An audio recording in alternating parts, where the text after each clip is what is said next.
kikig leong nong pina lamdang sem-semum tanga Israel kinapibangin kutehong pipa ng manahi hong patungto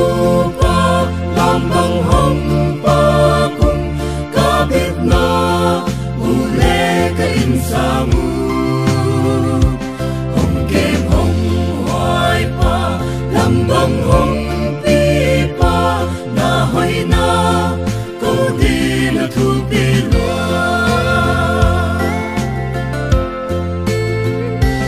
alle tuy hong muang hong khang lian sakpa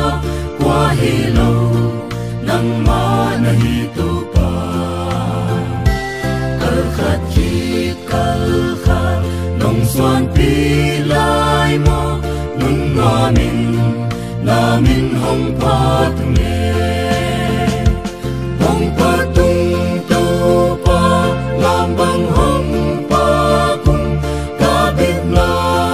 ule kainsangu hong kem hong huay pa lambang hong pipa na hoy na kodi na tupilwa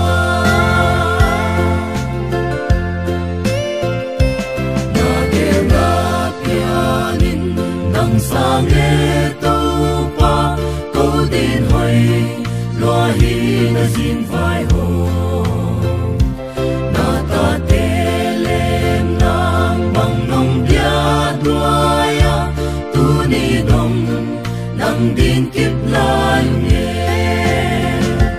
hong patungto pa lambang hong pakong kabit na ule kainsamu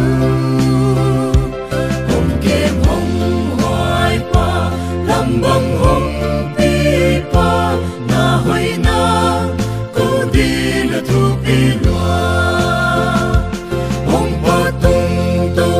pa lambang hong pakong kabit na ule kainsamu